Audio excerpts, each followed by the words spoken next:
Do you know what one of the hardest parts of being an expat is? If you're thinking about being an expat, make sure you watch this video because it's going to help you out.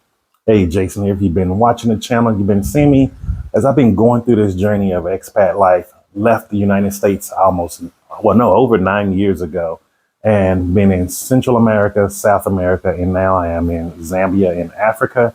And just wanted to share with you what are some of the difficulties when it comes to being an expat. So let's go ahead and get into today's video. So one of the biggest things that's going to be a difficulty with being an expat is money. Believe it or not, you may have to go from being able to swipe your card to utilizing a more cash-based system.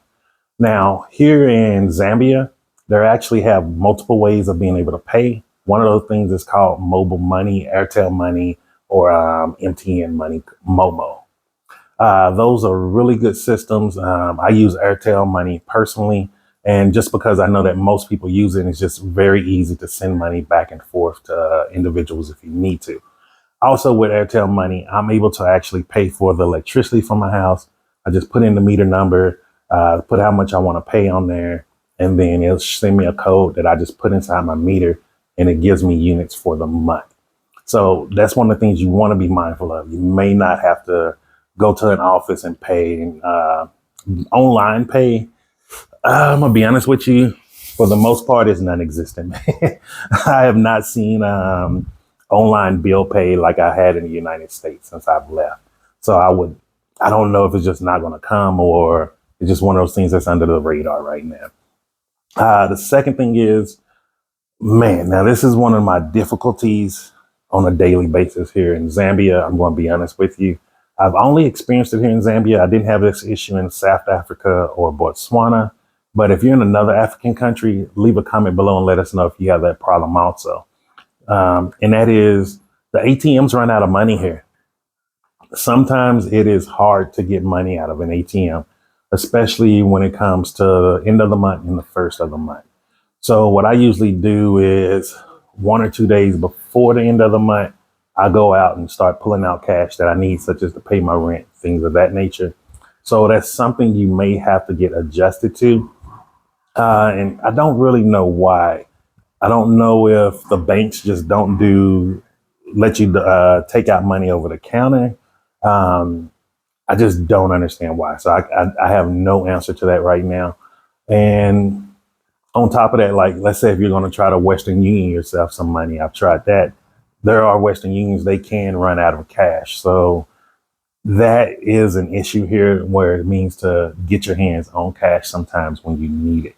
So one of the things that I do is I have a little booklet a little savings booklet. And so I put my cash in there for the month for like groceries, bills, savings, investments, things of that nature. And it's just one of those things that in case I need cash right at hand and I can't get it from ATM, I know I can just go in my little book, pull out a little bit of cash or what I need, and then I'm good to go. So that may be something you want to do too. If you have another way of doing this, if you're in a country where it's hard to get your hands on cash and you have a method of just having cash readily available, let me know down in the comments, man. We're all learning together. Like no one was there to teach me any of this when I first decided to leave the United States. And now this is my first time experiencing where on a consistent basis, meaning multiple times a month, I actually have issues with getting cash out of an ATM. And mind you, I only get cash from banks or from in malls. So I can say like the East Park Mall, they run out of cash a lot. It's like it's about 8 ATMs there and they run out of cash daily. So that is an issue when it comes to living overseas, depending on the country that you're residing in. And then really on top of that is you want to be cautious on what you use your American bank card for. So like here, they have something called AliExpress. And that's where you can order products from China, get them shipped here. It usually take anywhere from 2 weeks to a month. Like I've had about 8 things shipped to me so far, so I know they're reliant. And out of those 8 things, only one thing has an issue. And the merchant is actually working with me because we're trying to find out where the package is. Because it said it was delivered, but it said it was unsuccessfully delivered. because they arrived at the post office when it closed. So now we're trying to figure out, okay, where is the package now? And so if you do use AliExpress, they're really good, really good. Products show up just how they look in the descriptions. Haven't had any issues yet, minus that one little hiccup, which I think that'll probably be fixed within a week or two. But like for what I paid for the product, I'm not really angry or stressed out about it. I'm pretty sure they'll help me resolve this issue. But one of the things that I will tell you about AliExpress, do not use an American debit card that's connected to an American bank. You might if you have an online bank account, but if you're using, like a Wells Fargo, Chase Bank, USAA, all of those different bank accounts, it will not process the payment because it's coming from China. And for some reason, it shows up as fraud. I don't get it, man. I'm not into the politics of the American government and the Chinese government.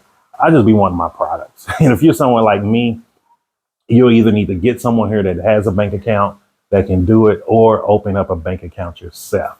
If you want to know how to open up a bank account in Zambia, just make sure you go through and search my channel. I have a video about how to open up a bank account in Zambia, what it's going to take. It's not the simplest thing, but it is something that you can do. And once you get it, your bank card will work for AliExpress, ordering things from China. And so I just wanted to share that with you. Look, I know a lot of you out there are thinking about becoming an expat or really dreaming about it. However, I just want to give you more information so you can be more aware and have a better understanding, like what is it going to actually take to become an expat? Because it's more than just packing your bags, buying a plane ticket, and relocating to another place. It's all these little nuances that you don't think about in your everyday to day life in your home country that you have to start thinking about these things once you can move to a different country. A lot of people are like, oh, escape the matrix. But there's no escaping the matrix. We live in a world of matrices. And once you escape one matrix, you're just going into another matrix. And if you don't have any type of understanding of that matrix, things can get very confusing and very frustrating for you. So I want to just help save you that time of confusion and frustration. And if you have any questions or comments, just leave them down below and I'll get back to you. If you are an expat also and you have information that you want to share them down in the comments. Sharing is caring. Like the more information we share with one another, the easier this life will become as far as people who want to travel and people who want to live abroad overseas. And so just remember this, I'm Jason and success is simple once you know how.